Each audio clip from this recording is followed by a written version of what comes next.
Hi, you're listening to the Stephan Livera podcast, a show about Bitcoin and Austrian economics. Today for episode 189, my guest is Ragnar, and we're talking about this question of whether you should spend Bitcoin now, the Bitcoin circular economy, and what actions are required to build Bitcoin's censorship resistance, especially in this time when so many people are getting cancelled. This show brought to you by Swan Bitcoin. If you're in the US, you should absolutely get your auto stacking on with Swan. It's so simple, even a no-coiner could do it. Step 1. Auto fund USD from your bank account. 2. Auto stack your Bitcoin. 3. Auto withdraw your Bitcoin to your cold storage. Swan does not charge withdrawal fees. They want you to follow Bitcoin best practices. Swan crushes Coinbase's fees for recurring buys by up to 80% and Cash App's fees by up to 57%. Set and forget. Enjoy your life. Just Swan and chill. Go to swanbitcoin.com/Livera to start auto stacking with Swan today and get $10 of Bitcoin dropped in your account when you start. Next up is Unchained Capital, Bitcoin Financial Services, empowering customers with multi-signature.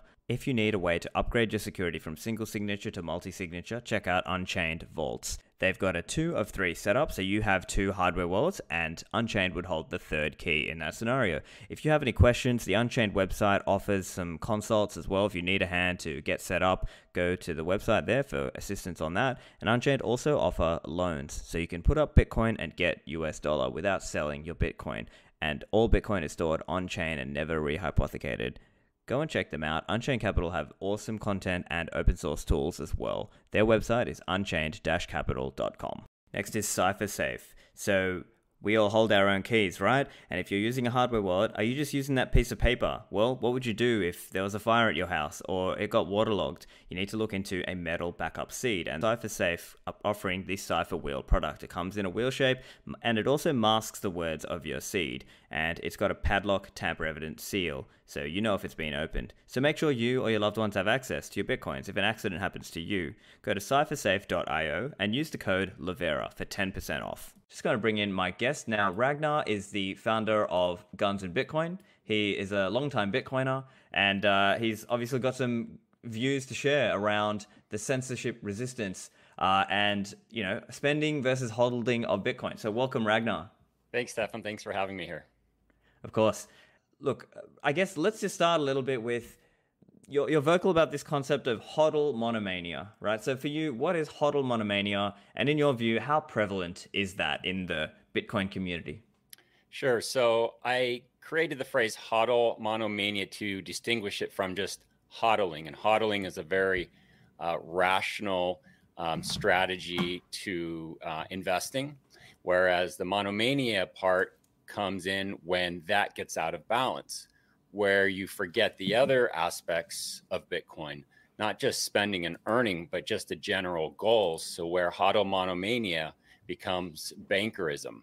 I see. Yeah, and I guess the other part of that question is how prevalent do you believe that is? Do you believe that there's really a big portion of the Bitcoin community who actually believe in that? Or I guess one challenge I might offer you there is that maybe that's really not that many people who are literally only hodl, and you know, it's kind of in the minds of people on Bitcoin Twitter, it can be exaggerated, right? It's like a loud minority.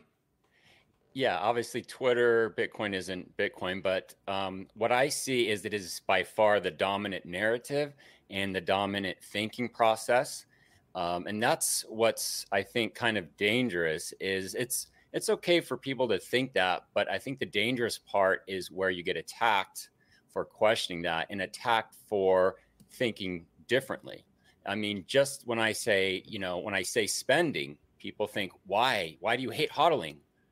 It's like, well, we could talk about hodling, but we're talking about spending right now. So there's just this knee-jerk reaction. And for me, especially now in the last, call it month, it's become 100 times more important that we get back to the cypherpunk roots of Bitcoin, which is using it as a way to get around the state and get around threats, which to me, the last month has been, I think, a watershed for me. And I think we're now facing the most dangerous time in the West since World War I for Europe, and in the United States, I would say the most dangerous time since the Civil War. I see. So yeah, tell us a little bit about this idea of what you view as the, if you will, the cypherpunk background of Bitcoin, and has Bitcoin's community lost its way? Yeah, so Cypherpunk, their goal was their goal was untraceable digital cash. And the whole point of that, of course, is so that the state can't stop you from doing certain things and don't even know you're doing them. And why is that important? It's because commerce moves the world, money moves the world, circulating money moves the world.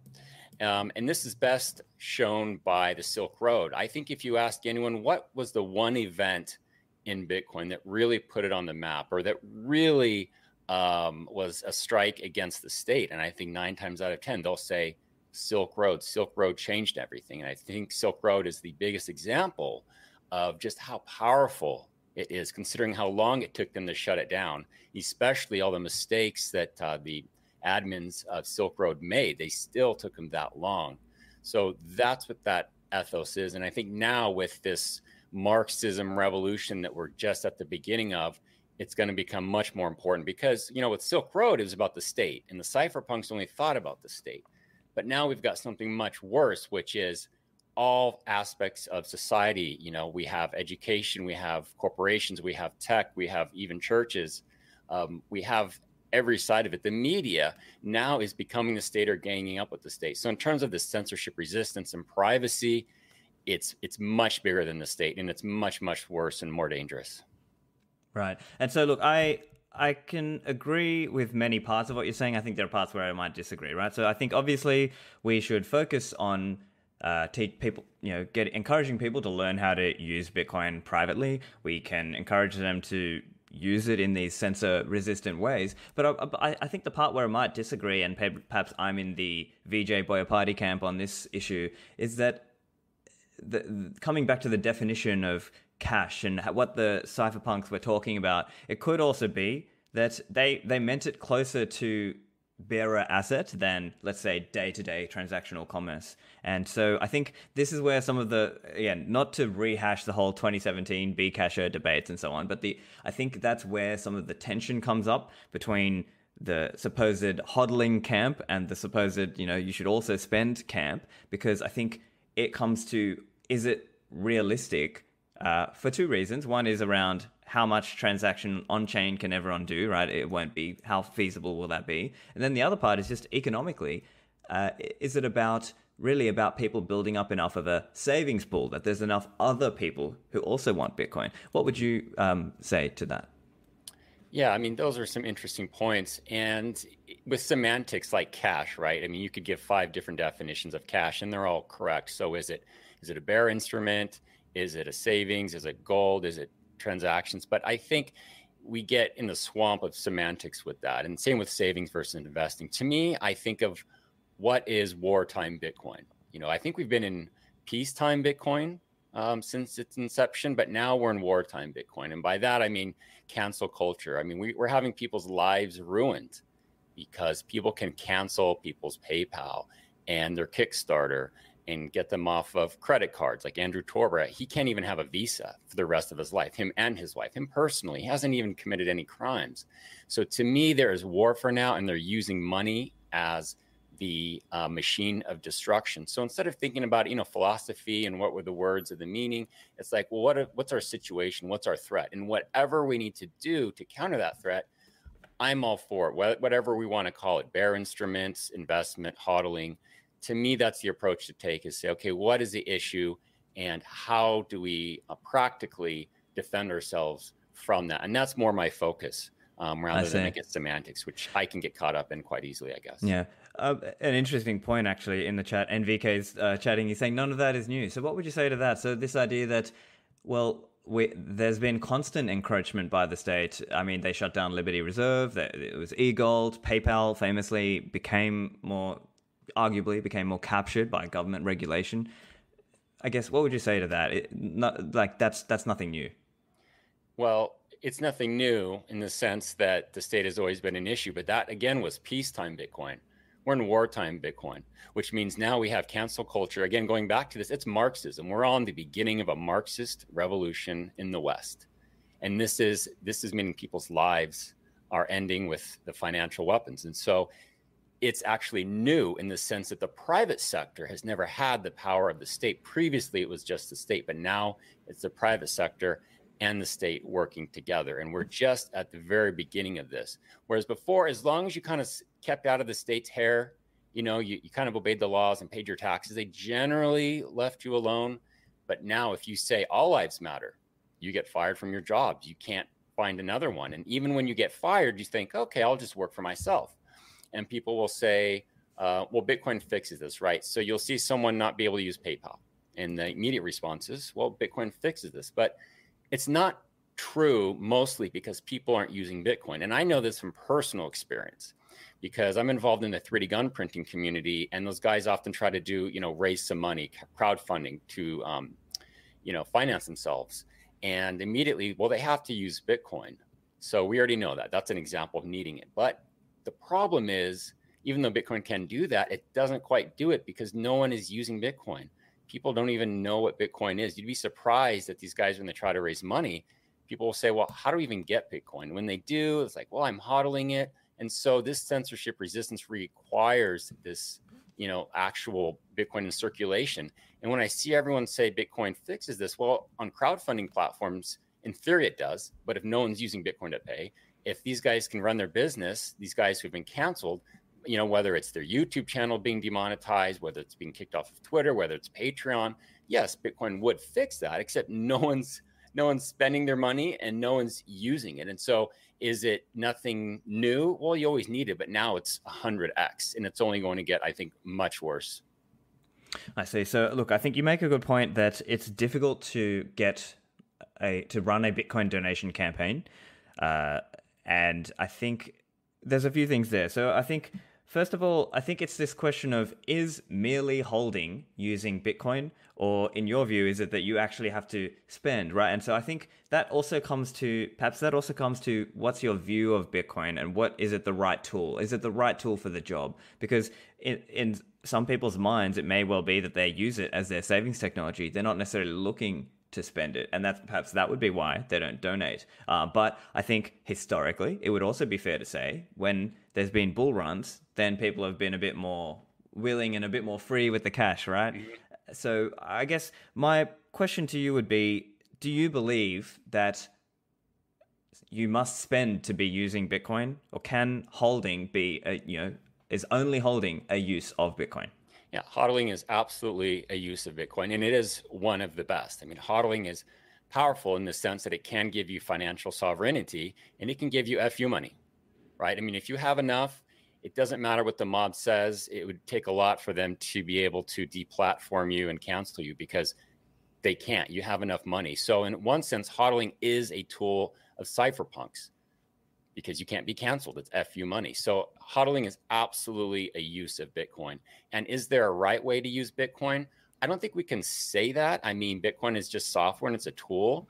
But at the same time, I don't think we can be nihilistic about it, where we can't say nothing matters, right? Like there's no effects of how we use Bitcoin and what we advocate for. So people often confuse me for advocating a certain use of Bitcoin or emphasizing it as saying, this is the only valid use case for Bitcoin. And it's not. And the reason why I have to do this is I feel like we've gone so far to the hodling side, to a monomania, that it's just gone too far. And so the fact that I even have to kind of talk about the other side, I think demonstrates it itself. And then I think you were talking about hodling, like can it really help, you know, either defund the state, or how effective is hodling for these things?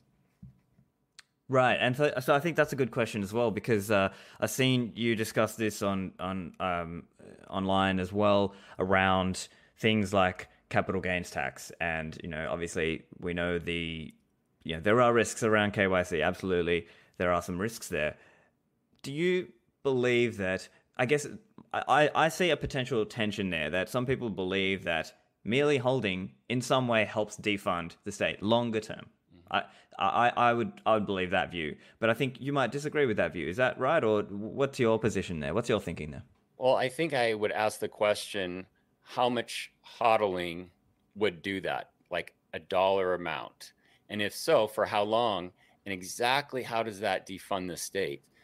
And I've never received an answer for that. I think when you make a claim, you've got to give numbers, or something to give it credulence. And if we look at the market cap of Bitcoin, let's just say today, let's say everyone hodls, no one spends, and let's even say that no one even pays their taxes on it.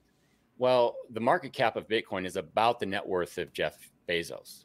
So that's not even a drop in the bucket for like a US federal budget, which is in the trillions of dollars. So even if we all hodled, like every person who owns Bitcoin, not just like the hardcore hodlers, but every single person, everyone who has $1 of Bitcoin, that's just not even, the dollars aren't even there. They're not a drop in the bucket of a federal budget. And that's the best case scenario. More realistic is you might have 10% of people hodling and not, paying taxes. I see. Yeah. So I guess the way I'm thinking of that is it's kind of like there comes a tipping point, right? And we can't say when that tipping point would be, right? And so the way I see it is more like as more people hold Bitcoin and save outside of the state, then it eventually gets to that point where governments can't so easily fund themselves by using cheap debt funding. And so part of that is around like thinking back to historical examples when the government wanted to print money, and at the start they could probably get away with it, right? They could print a bit of money and it didn't really matter because it comes to inflation expectations, right? It becomes to what is the community thinking on what the government is doing with the money. And at the start, it's fine, but then eventually, right, towards the end, it becomes like monetary hot potatoes, and we see this in, say, Brazil, Argentina, Zimbabwe, etc. We see it in these countries where eventually people don't want to hold the government fiat anymore, and I think that is kind of the tipping point of when it would become in that direction of defunding the state. And that's why I can't give you like a number. I can't say, the Bitcoin price needs to be $1 million, right? I can't give a price. I think it's a mental thing in people's minds. It's their inflation expectation. So what do you believe on that? Well, I think it's an extraordinary claim to say hodling Bitcoin is going to defund the state. And because it's so extraordinary, I would want a stronger argument. Like, is it 1% of people holding Bitcoin? What price of Bitcoin, like, does it have to be $1 million or is 100,000 close enough? Like, just some ballpark. But let's just say that is true, that hodling Bitcoin could defund the state, for whatever reason, just kind of granting that. I think if that were to ever get close, the government would effectively shut down or clamp down on Bitcoin enough to where it could never happen. Like, let's say we start to approach that in the United States. The US would immediately close all of the exchanges. They require you to turn over all your Bitcoin, just like they did with gold. That's exactly what they would do. So if Bitcoin ever got that close, it would be closed down effectively before that could ever even happen. It would be like a push of the button.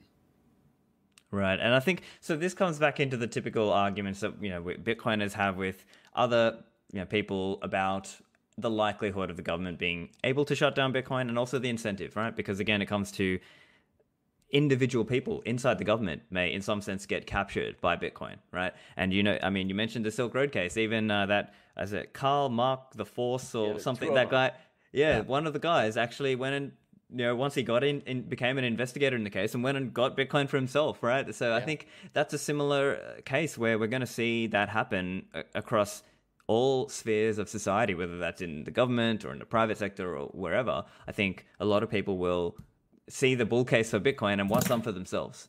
And, I think that also, it also brings up this idea as well of competition jurisdictionally, right? Like going elsewhere. I think not everyone can do it, but I think that is a viable option. Another option is just this kind of, maybe it's not a perfect example, but the Uber strategy, right? When Uber came out, technically, they were illegal in many cities that they were operating in, but they got enough customers on board, they had enough Uber drivers on board who wanted the work, and it just became politically infeasible to stop Uber in many countries around the world. Would you believe a similar strategy could be employed with Bitcoin? I don't think so, because it's money. Uber, I know, it's obviously not the best example. So, but I get your point. Like you said, it's not the best. But I think the difference is because it's money, it's so much more dangerous. And at least in the US, we see in the US, we go to war in the US just to defend the dollar. That's why we're in the Middle East. That's probably why Gaddafi got killed, because he was talking about, gold and having an African dollar. So it's as the dollar is the biggest export of the US. And if it's our largest export, we're going to defend it. And as will any other country, they're going to defend their monetary system. So that's the first thing. And then going back to your original point about jurisdictions and arbitraging based on taxes and stuff. I mean, I think that could be an effective strategy for, individuals, of course. But going back to the scale question, how much money is that the government isn't getting out of them for those taxes, number one, and how much is it pulling out? And I think if you just do back of the napkin, even if you did all of Bitcoin, the entire market cap of Bitcoin, it doesn't even come close. And so for me right now, I'm more focused on what's happening, right now with cancel culture, with this beginning Marxism that we're starting to see. And I think it really is. I mean, this is our World War II, our World War I of our generation. And those guys went off to war. What they did, the communists and the Nazis, their weapons were obviously rifles and tanks. But the weapons of this cultural revolution is money. It's all about money. Like if you look at the Black Lives Matter, it's kind of extortion. They go to these corporations and they say, what are you doing to support the cause? And now you have across the board, every corporation expressing support, donating money to a certain cause. And even if you don't say anything, then you're also in trouble. So it's all about money. This Marxist revolution is really about money. And so money is going to be their weapon. And like Bitcoin is the best bet for that, not for defunding it, because you can't defund corporations, right? Maybe the state, the taxes, people will say, but you can't defund the corporations. And so you have to focus on the privacy, the transactions, that nature. Yeah, and I think so. Again, it's a similar thing where I agree with some of what you're saying, and I disagree with some of it. And I broadly agree with you, right? I think we're coming from a similar perspective, right? We're both libertarians. We want to encourage people to use some of these privacy techniques where they can. We want to encourage people to take their sovereignty into their own hands. I think the difference, I guess, for me is more just like we don't. I guess we sort of see it like the way Bitcoin evolves might be a little bit different, right? I might see it more, a little bit more, like I'm not a 100% hodl, right? I think, yeah, occasionally you want to, I think also you can sort of have one foot in both camps, right? Like if you were to have a KYC stash that you're hodling, and then you've got like a non-KYC stash that you want to partake in the gray economy and so on. That, I think you can do that. But I think the broader question is more just about building up enough of a savings pool, right? Enough people in the Bitcoin world that it makes sense for you to have all these different trading partners, because right now it's just difficult to do that. And I'm not saying it's impossible, right? Obviously in small scale you can trade back and forward with people, but I think the broader point I would make is more just that we need to build an overall network of Bitcoin holders, and that's helping this transition over into a Bitcoin world. What's your view there? Well, if by that you mean a network of people who can trade Bitcoin with each other rather than through a third party, that's 100% accurate. I mean, if we can do that, that does go a long way, because obviously these third parties is the Achilles heel of Bitcoin. The third party services and exchanges, that's where the state puts its thumb. That's where they can seize the Bitcoin. That's how they influence Bitcoin, taxation and KYC AML. So that is a good thing. And I think a lot of that also comes down to supporting Bitcoiners, and how you build those relationships is at a small level. Like you said, we can kind of do it at a small level now, but we build from it. Like I know some guys, some just for a short time, some for a very long time, that if I want to buy some Bitcoin sometimes or sell occasionally, I can go to them. So that's a good way to build a network. And I think going to your point about kind of this network, we can also build it not by hodling also, but also by, earning it, spending it.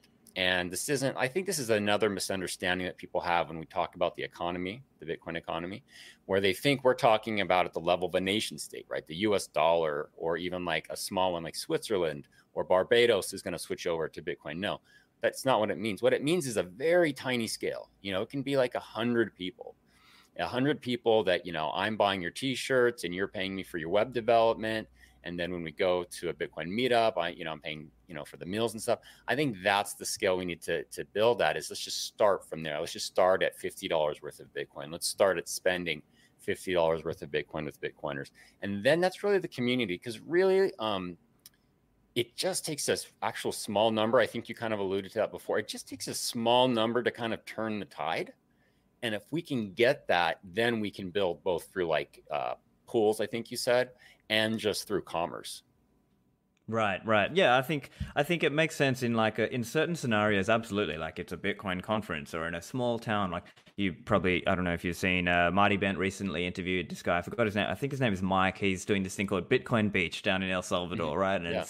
it's like a whole town where they're all paying Lightning with each other. And so I mean that's cool. I like that. I like the idea of having these little informal family and friends network, if you will, and people being able to do their own, small level kind of, just trading back and forward, and earning online. Obviously, I'm all about that. I love that idea. I just see it like we have to also, and I think you recognize this also, is the importance of holding because, in my view, that reservation demand, all those people holding are what enable the people trading to actually do what they're doing because in some sense they're acting like a, if you will, a price floor or like they're kind of backing up they're keeping the price up because they're holding, they're not spending, right? And so, and it's not kind of going out into the fiat world, right? And so the more we can kind of encourage people to kind of send value out of the US dollar and into the Bitcoin, so to speak, then it helps that process of changing the world's money over, would you say? I don't think I would completely agree with that. I think people will just hold money naturally if they don't have anything to spend it on or don't want to spend anything on. And so I think we don't need to actively advocate for that other than saying is, realistically, it's a speculative asset. So if you can handle the volatility over medium to more like short term, you should do it just as an economic, goal and to give yourself some sovereignty and going back to, hey, if you have enough Bitcoin, you're hard to cancel, which is its own power. But taking it back to make it really acute, like let's say that you on Twitter said something 4 years ago that someone found offensive, and then they get the mob after you, and then your sponsors, they're out to make money, and they say, Stephan, you're a great podcaster, we can't be your sponsor anymore. They're going to come after us. And then you keep going with your podcast and you say, okay, now I have this, sort of Patreon where I can, crowdfund my podcast and people can give donations. But then you have all these hodlers saying, sorry, Stephan, but I'm hodling and I can't help you. And then it becomes difficult for you to do what you do. And so it could happen to you. It can happen to me. It probably will eventually, and to anyone. So again, it goes back to like wartime Bitcoin. What is wartime Bitcoin? It's looking at individuals with real names, with real businesses and saying, hey, how does Bitcoin help them? How is it not helping them? And why isn't it helping them? Rather than trying to get too sort of philosophical or abstract or hypothetical. And because I'm a very like practical person. And so that's kind of the approach that I think about it. Yeah. Okay. I think you make some good points there, Ragnar. One point I would make though is let's consider it could be that people just don't want to give up their Bitcoin for whatever that product is that you're selling. Like, so for in that example, let's say I get canceled and my sponsors don't want to, whatever. And let's say I don't get enough donations from the Bitcoin world to keep the podcast going. Well, then maybe I would just say, look, maybe that just means people don't value the podcast enough that they would donate for it. And so, I think that should also be seriously considered, right? It's not that it's not necessarily that people don't want to spend at all. It just means they don't perceive enough value for them to spend. What would you say to that? Well, you put it well, and I would call that more of a bankerist mentality in the sense that you come at Bitcoin purely from an economic perspective. And the economic perspective isn't bad. I come at it from that perspective as well. I want my Bitcoin to go up. I absolutely do. But I think it goes back to a big picture of, what is the purpose of your life? How are you trying to change the world? What are your core beliefs? And a lot of the guys that I interact with, the 3D gun printing guys, they are out to arm the world and to provide access to guns for everyone to be able to make themselves. And so their use of Bitcoin is very different and their whole attitude is different. The words they use is different. It's a completely different approach. And for them, it's a matter of necessity. It is really a subversive tool. And so they don't say, well, what's my ROI on this? So they want their Bitcoin to go up as well. But it's comes down to a fundamental life approach. Yeah. Yeah. So I think ultimately it comes down to what do you value most? And obviously people value different things. And I think I absolutely want to see, because I think Bitcoin is a very important tool in terms of us, our liberties, right? It's not the only tool. Obviously, I think 3D gun printing is a great, is a big thing as well. And I think, people should try to support that where they can. And I guess I'm just making the point, the more kind of narrow, stepped back point of sometimes people just don't want to spend their Bitcoin because they don't see the value in it. And I think in that case, it's not about Bitcoin spending, because maybe they wouldn't spend US dollars either, right? So it's just about what do they see value in, what are they willing to spend into. And but absolutely, I take the point that we want to encourage some of these other technologies. We want things like mesh networking, and we want 3D guns, and we want defense, drone defense, whatever. We want these technologies because they enable this asymmetric defensive technology against people who are trying to take your stuff or take your money, right? Mm-hmm. Yeah, and so I think it's good to have that balanced approach. And I think my other thing with HODL monomania, I know it upsets people, but I kind of do it on purpose because I think we know about HODLing. I think there's enough information and enough financial incentives to HODL. So to me, that's why I don't really talk about it anymore, because I think we know that. And so it's kind of like, where do we need to be, in the balance? And so I think it would be good if we have more conversations about this Marxist revolution that we're facing. I think it'd be better if we talk more about that. How can you earn Bitcoin? And I think that's starting to happen. With the Samurai Wallet guys, I know you've had them on the show. Those guys are doing great work. And then now with, Chris Belcher got that grant. I think it was from Square. And so I think, we are having that conversation as well. So I think what I want is just more of a well-rounded conversation for people to really face, I think, some dark times ahead and put themselves in that position. They might think they won't get canceled, but they might. And if not them, their spouse or their family. Yeah, right.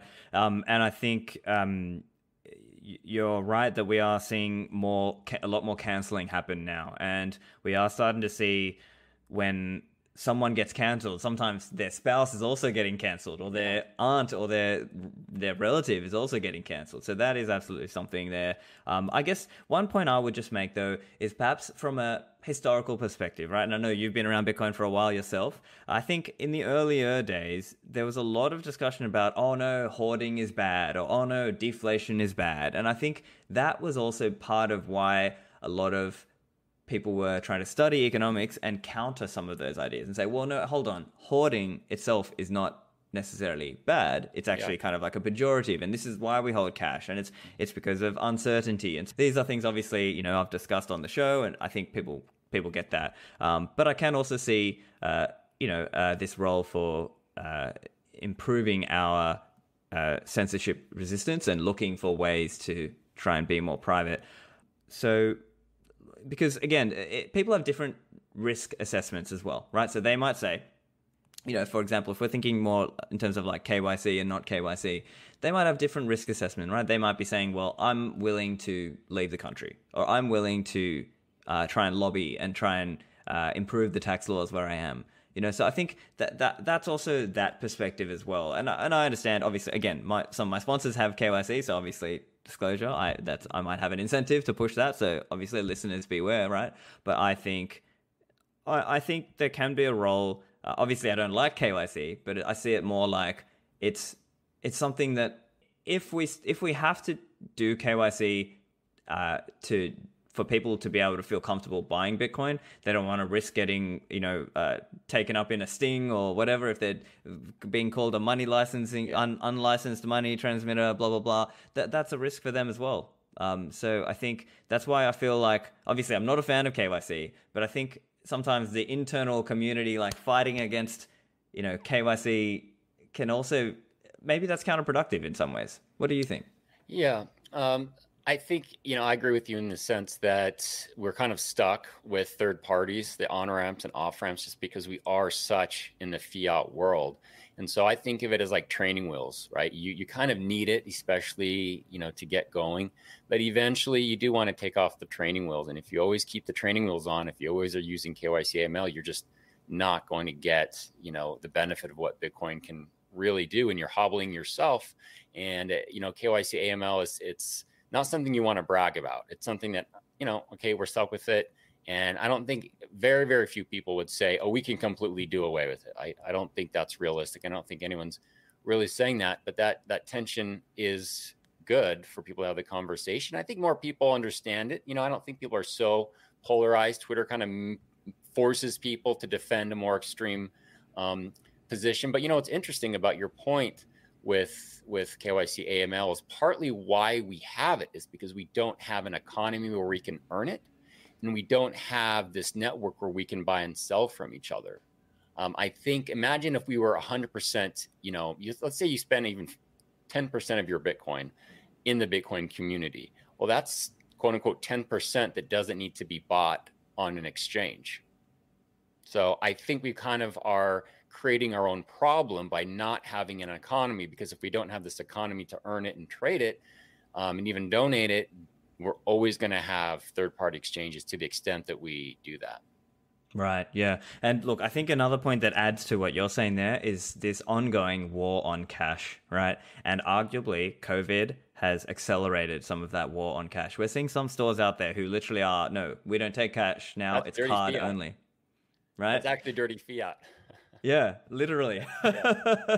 So, look, I think that is another, I guess, there's a silver lining to that, because as more people, obviously it's bad that cash is going away, but it may end up incentivizing more of this censorship resistant Bitcoin use, as you're talking about.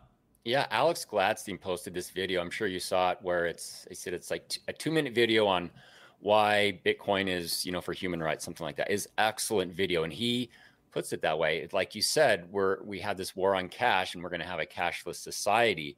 If you don't even have cash that you could use, wow, they really got us. If they can just put the finger, on the computer and stop us, and it will be an incentive. And it's kind of sad that it has to be by necessity. And I think we should kind of try to get ahead of that, because we know it's coming.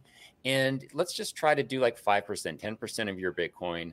Spend it, try to start a side gig earning Bitcoin if you don't. And there's, I think, more people now doing that, especially BTC Pay Server has accelerated that. I mean, it's such an incredible tool. I can't speak enough about BTC Pay Server. So I think if we just say, okay, let's shift the conversation a little bit. Why don't we just try to do 5% or 10% of our transactions? Let's try to earn it, spend it, or let's try to mix those, right? Let's try to mix 10% of our coins. So between the mixing and the earning and the spending, if we just do that, I think we'll really move the needle. And taking it back to what you said earlier about, this turning point, I think it just takes some percentage, and then that kind of flips some things. Yeah, right. And I think I can agree with that. I'm a big fan of BTC Pay Server, and I absolutely want to encourage people to earn Bitcoin where they can. So look, Ragnar, I've really enjoyed chatting with you. Where can, if you've got any last kind of closing thoughts for the listeners, and where can people find you online? Well, thanks for having me. I really appreciate that you can talk with a wide variety of people and hear both sides. You stay really rational and calm, and I appreciate that. I'm not the best at that. So for contacting me, just Guns and Bitcoin. I'm also on Keybase at Ragnarly. Keybase is my preferred method of communication. Fantastic. Well, thank you for joining me, Ragnar. And listeners, you can find me online at stephanlivera.com. Make sure you share this show with people if you enjoyed the discussion. And thanks, guys. We'll see you guys in the Citadels.